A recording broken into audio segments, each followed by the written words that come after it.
함께 계셨고 만물이 그로 말미암아 지은 바 되었으니 지은 것이 하나도 그가 없이는 된 것이 없느니라. 그 안에 생명이 있었으니 이 생명은 사람들의 빛이라. 아멘.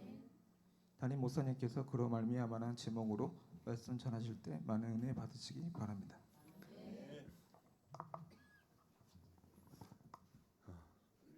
우리가 헌신 예배를 드린다고 해서 우리 오랜만에 사회도 보고 했는데 어떠세요?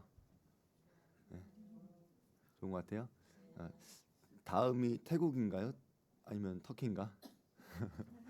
네, 다음 잘해주시 바랄고. 그리고 이제 광고가 또 하나 더 있는데 우리 운영위원회 분들은 우리 식사를 마치시고 12시 반에 우리가 소예배실에서 우리가 좀 그 회의를 좀 하도록 하겠으니까 좀 참가해 주시기 바랍니다. 세미나나 포럼을 다녀오게 되면 가끔씩 민망할 때가 있습니다. 각자 자기소개하는 시간이 있는데 인천에서 온 주안교회 김은찬 목사입니다. 이렇게 이야기하면 몇몇 분들은 목사님이 김은찬 목사님이세요? 할 때가 종종 있어요. 왜냐하면 우리 교회 협력 선교사님 계시는 이금주 선교사님이 우리 교회와 저를 그렇게 자랑하고 다니신다고 합니다. 이번 세미나 때도 몇몇 목사님께 저를 소개하면서 나는 시향교회 안 다녀. 우리 담임 목사님 설교 얼마나 성경적인데 하고 소개하실 때마다 제가 얼마나 찔리고 얼굴이 뜨겁고 부끄러운지 모릅니다. 속으로는 나 그 정도는 아닌데 그 정도는 아닌데 내가 막 대단하고 막 이름 날릴 정도 그런 정도는 아닌데 참 민망하다 이런 생각을 자주 하게 됩니다.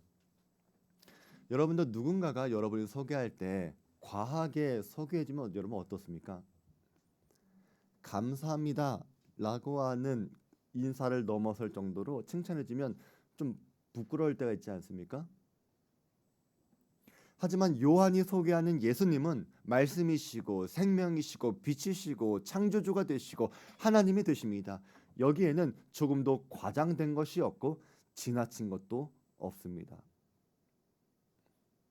우린 머리로는 삼위일체 하나님을 이해하기 어려우니까 성부, 성자, 성령 하나님을 자기도 모르게 순위를 매기려고 합니다. 1번 성부 하나님, 2번 성자 예수님, 3번 성령 하나님. 하지만 요한은 성자 예수님이 창조주이시고 성자 예수님이 하나님이시다 라고 하는 이 말에는 어떤 조그마한 부족함도 없는 말입니다. 예수님은 창조주가 되십니다.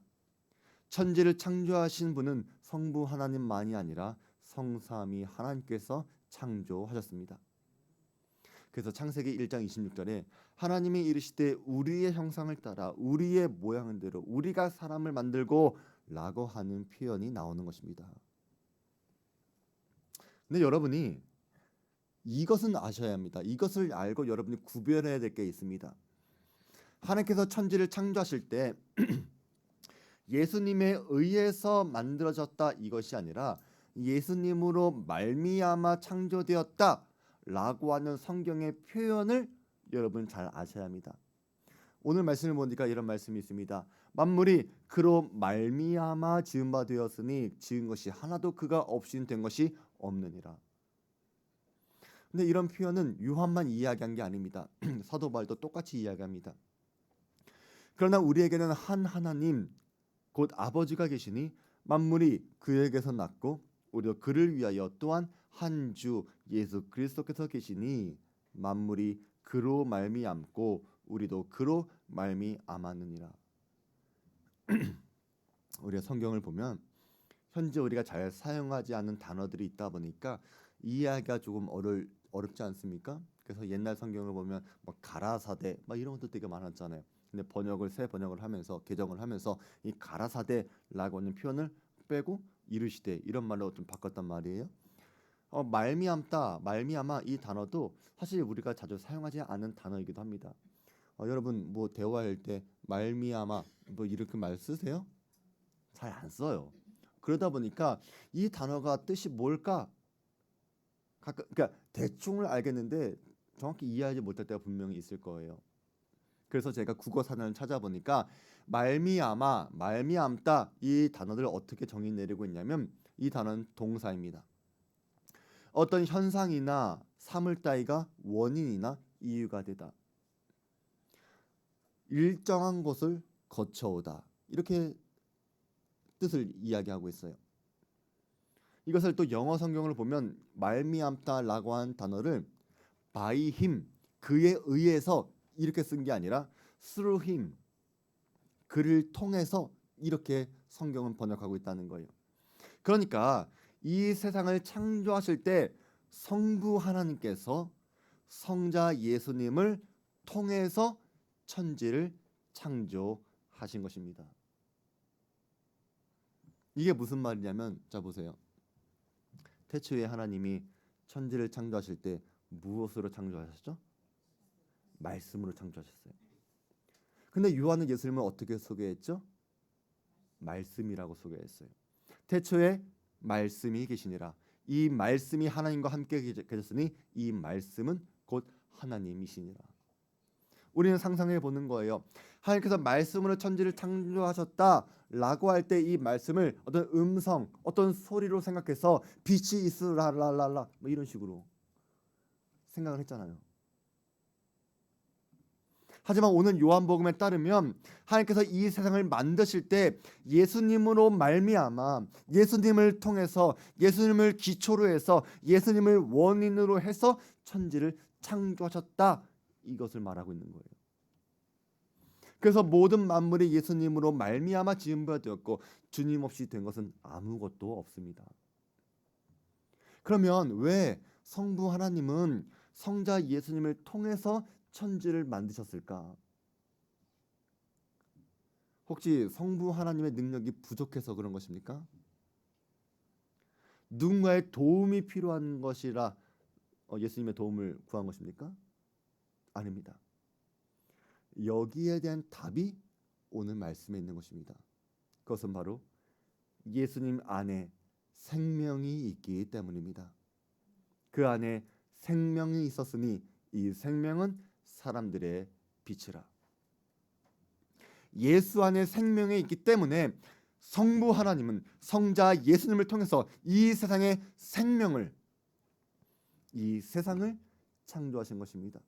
산과 바다와 하늘의 새와 땅의 짐승과 바다의 물고기들, 해와 달과 별들, 우주의 모든 것들, 그리고 우리 사람들까지도 주님께서 만드셨습니다.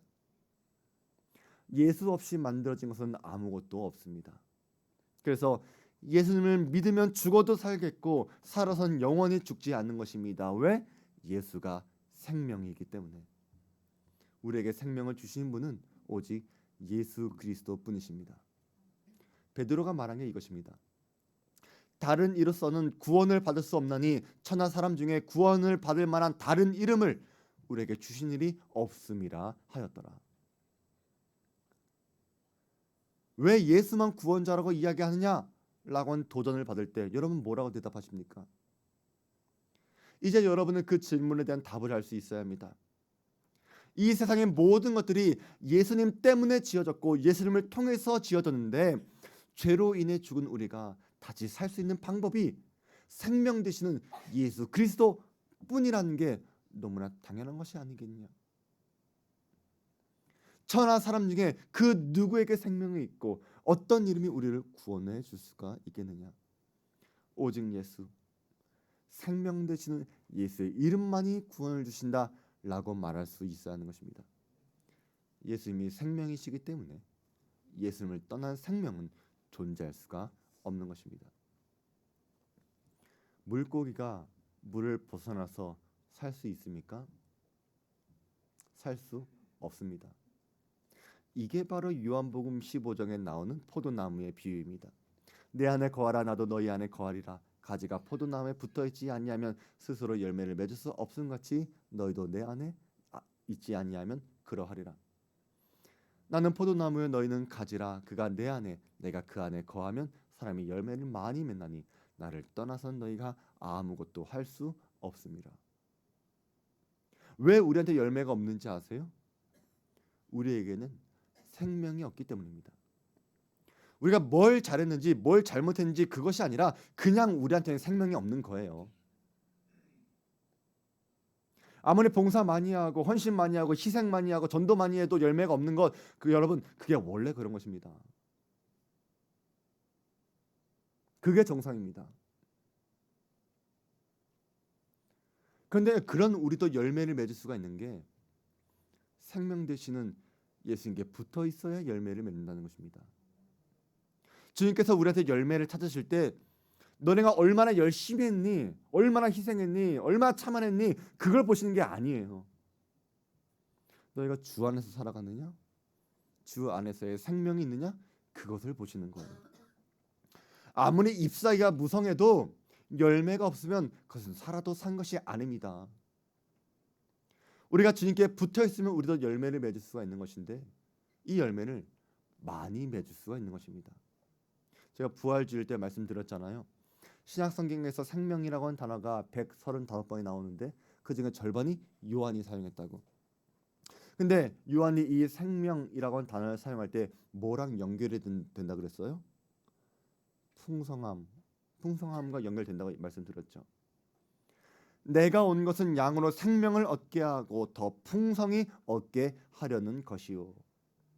그러니까 예수님께서 사람이 열매를 맺나니 라고 말씀한 게 아니라 사람의 열매를 많이 맺나니 라고 말씀하신 게 너무나 당연한 거 아닙니까? 풍성한 생명의 주님께서 우리에게 열매를 맺게 하시는데 쪼잔하게 주실 것 같아요?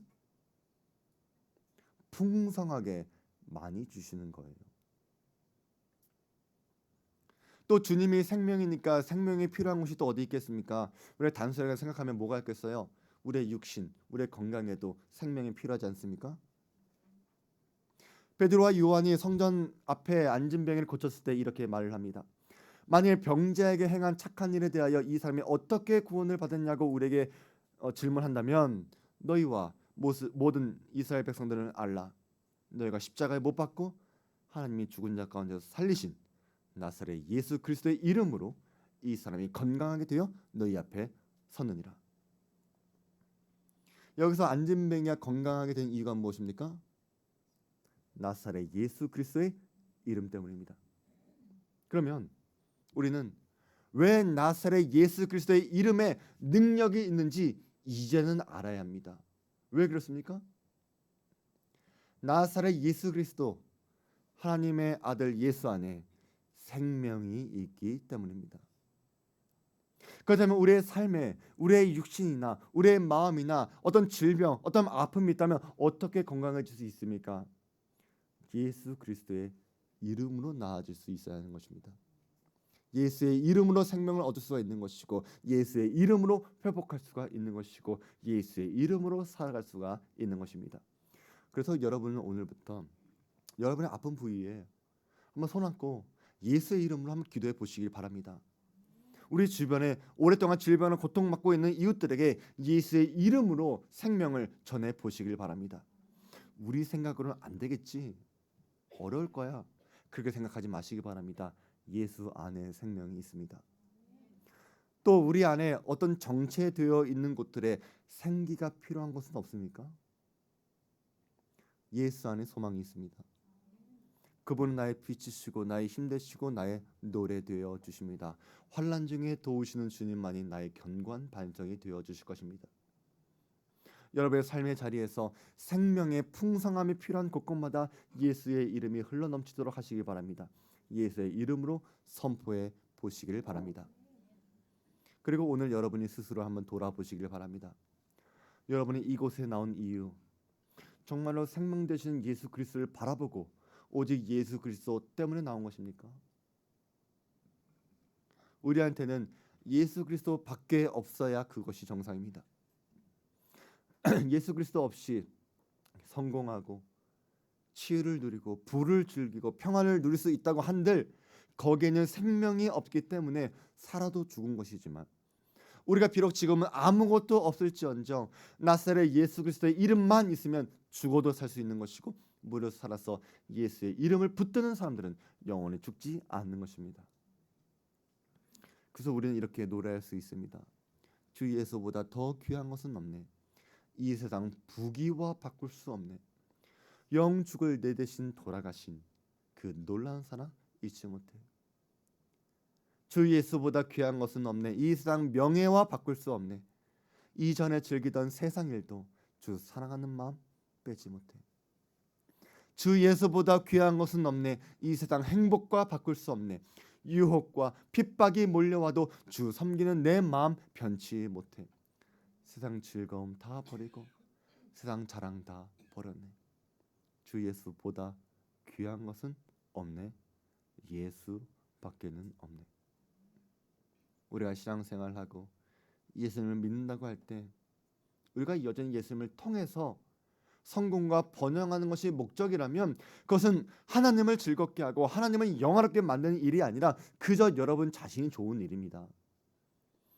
하나님께서 이 세상을 창조하셨을 때는 하나님의 완전하심과 행복과 기쁨과 영광을 흘러넘치게 보내서 모든 피조물들이 하나님의 영광을 찬양하도록 지으셨는데 왜 여전히 우리들은 하나님의 영광을 나타내는 삶을 살아가기보다는 왜 나의 영광을 위해서만 살아가려고 계십니까? 사랑하는 성도 여러분, 예수님만이 생명이 되십니다. 예수 안에 생명이 있습니다. 우리의 모든 삶의 자리에 생명이 없는 곳에 생명이신 예수의 이름이 흘러넘치게 되기를 주의 이름으로 축원드립니다. 이런 말씀 기억하면서 우리 다 같이 찬양하겠습니다.